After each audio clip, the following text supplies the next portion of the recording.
Hamaze kumenyerwa ko bamwe mu bakobwa beza b'inaha iwacu mu Rwanda baba baragenewe aba diaspora, byabaye nk'ibisanzwe.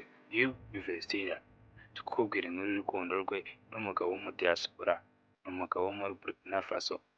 Mu myaka imukubye kabiri hafi kumubyara, bagiye gushinga urugo. Reka nze nkubwire inkuru y'urukundo rwabo. Njye ndi Ish Robert, niba uri mushya kuri uyu muyoboro wa YouTube, wibuke gukanda subscribe. Nyuma yo gufatirwa irembo, Vestine uzwi mu itsinda rya Vestine na Dorcas asezeranye mu mategeko n'umukunzi we Wadrosa Idrissa ukomoka mu gihugu cya Burkina Faso ku gicamunsi cyo kuri uyu wa gatatu tariki ya 15 Mutarama mu murenge wa Kinyinya mu karere ka Gasabo. Amakuru Nyarwanda ifite ni uko umuhango wo gufata irembo ubaye kuwa mbere tariki ya 6.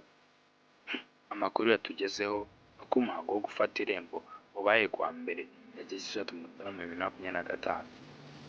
Abareberera uyu muhanzi bari banzuye ko nta n'umwe mu bitabiriye ndetse n'uri hafi wemerewe gufata amashusho cyangwa amafoto.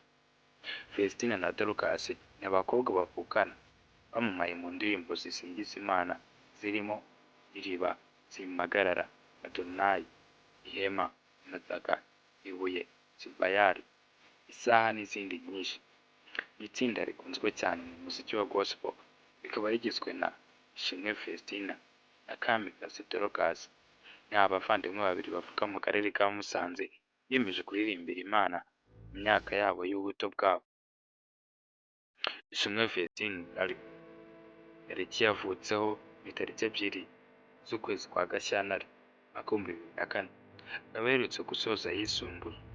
Kamikazi Dorcas we yavutse kuwa 28 Kamena 2006. Bombi bavuga kuri Uzamukunda Elizabeth na Nizeyimana Mazimpaka. Bavuka ari abana 6 mu rugo iwabo, harimo abakobwa 4 n'abahungu 2.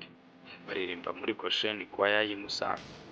Batangiye kuririmba ku giti cyabo mu mwaka wa 2018, maze mu mwaka wa 2020 batangira gukorana na MI n'umunyamakuru Brenda Habirene, ari nawe urebera umuziki wabo kugeza uyu munsi. Kuwa gatandatu tariki 24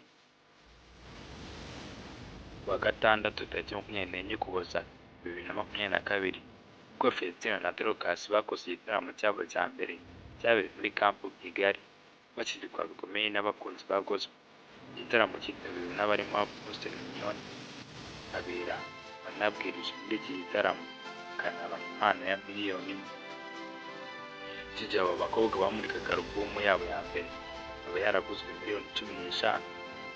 Ibindi byamamare byitabiriye iki gitaramo harimo Coach Gaël, Simbalia, DJ Philipita, Muyoboke, Semiango ndetse n'abamenyi.